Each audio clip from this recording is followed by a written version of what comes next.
आज हम जानेंगे अपरिमेय संख्या क्या होता है। इसको इंग्लिश में इरेशनल नंबर भी कहते हैं। ठीक है, पिछले वीडियो में हमने परिमेय संख्या के बारे में जाना था। परिमेय संख्या क्या होता है? परिमेय संख्या p/q के फॉर्म में होता है, जहाँ p और q पूर्णांक होता है और q जो हर होता है वो 0 नहीं होता है। जब अपरिमेय संख्या की बात करते हैं तो अपरिमेय संख्या जो है वो p/q के फॉर्म में नहीं होता है, जबकि p और q पूर्णांक है और q जोहर है वो 0 नहीं है। इस कंडीशन में अपरिमेय संख्या जो है वो p/q के रूप में नहीं लिखा जा सकता है। ये पहला पॉइंट है इसका। दूसरा पॉइंट है कि अपरिमेय संख्या वो होता है जिसका वर्गमूल पूरी तरह से नहीं निकलता है, अपूर्ण वर्गमूल कहते हैं। जिसका अपूर्ण वर्गमूल होगा उसको वो अपरिमेय संख्या में आएगा, जैसे √2, √3, √5, √7, √11, √13, ये सब अपूर्ण वर्गमूल हैं। तो ये सभी अपरिमेय संख्या में आते हैं। ठीक है, ये सभी अपरिमेय संख्या में आते हैं।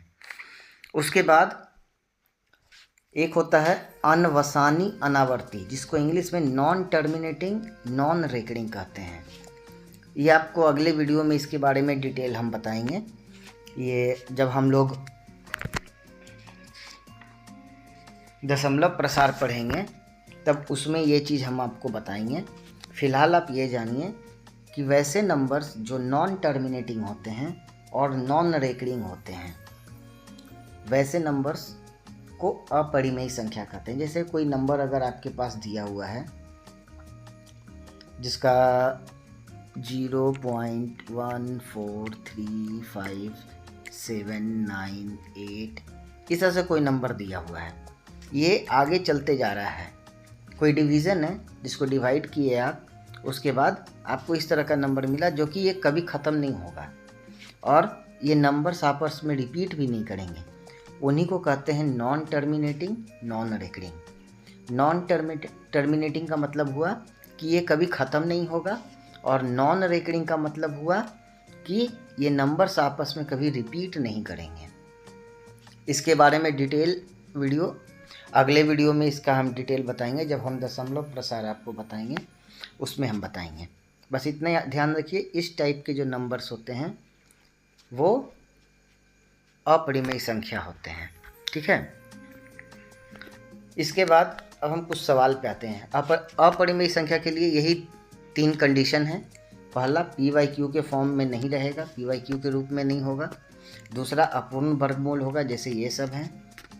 तीसरा, नॉन टर्मिनेटिंग नॉन रेकरिंग, जिसको हिंदी में अनवसानी अनावर्ती कहते हैं। ये 3 कंडीशन रहेगा तो वो अपरिमेय संख्या कहलाता है।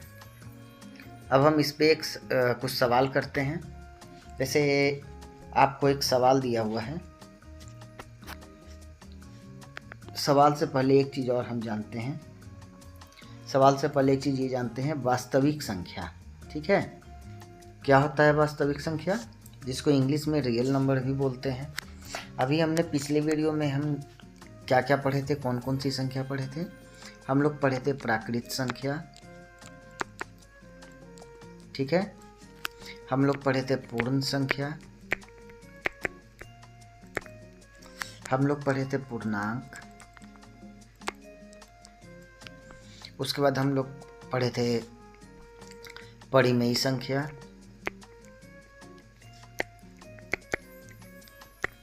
ये 4 चीज़ हम लोग पहले पढ़ चुके हैं पिछले वीडियो में। अगर आपने नहीं देखा है उस वीडियो को तो आप जाकर देख सकते हैं।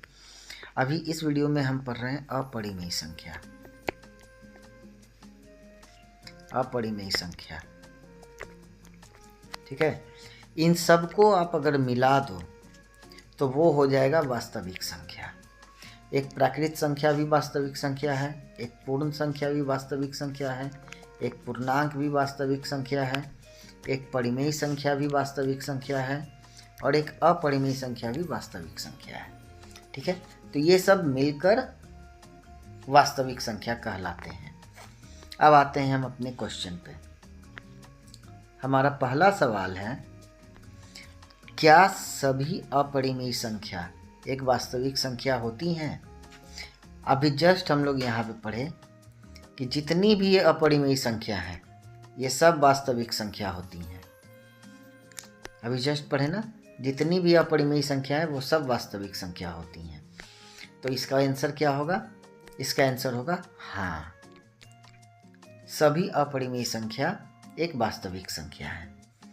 हमारा दूसरा सवाल है, सभी वास्तविक संख्या एक अपरिमेय संख्या होती हैं क्या? इसका जवाब होगा नहीं। क्यों नहीं होगा? क्योंकि अभी हम लोग यहाँ पे देखे हैं, प्राकृत संख्या भी वास्तविक संख्या है, पूर्णांक भी वास्तविक संख्या है, पूर्ण संख्या भी वास्तविक संख्या है, परिमेय संख्या भी वास्तविक संख्या है और अपरिमेय संख्या भी वास्तविक संख्या है। तो ये सब वास्तविक संख्या हैं।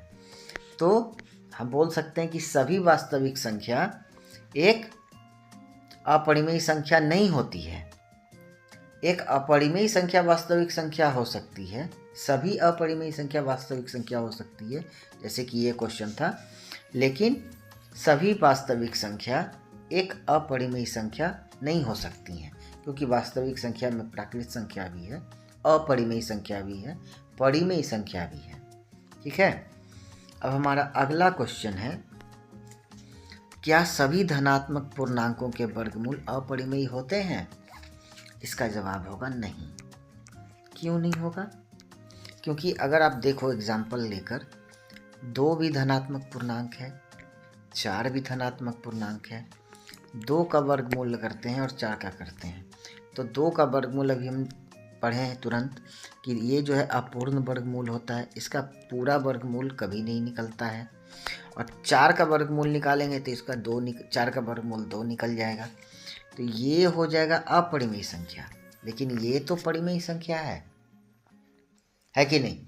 तो हम बोल सकते हैं कि सभी धनात्मक पूर्णांक के वर्गमूल अपरिमेय नहीं होते हैं, क्योंकि कुछ धनात्मक पूर्णांक के वर्गमूल परिमेय संख्या भी निकलते हैं और कुछ के वर्गमूल अपूर्ण होते हैं जो अपरिमेय होते हैं। तो सभी धनात्मक पूर्णांक अपरिमेय नहीं होते हैं। अब देखिए, अभी इसी साल 2025 के 9th के एग्ज़ाम में एक सवाल आया था। वो सवाल क्या था? उसमें ऑप्शन दिया हुआ था। ऑप्शन पहला था स्क्वायर रूट ऑफ 4/9, 4/9 का वर्गमूल। दूसरा ऑप्शन था 4/5। तीसरा ऑप्शन था स्क्वायर रूट ऑफ 7, मतलब 7 का वर्गमूल। और चौथा ऑप्शन था स्क्वायर रूट ऑफ 81 का वर्गमूल।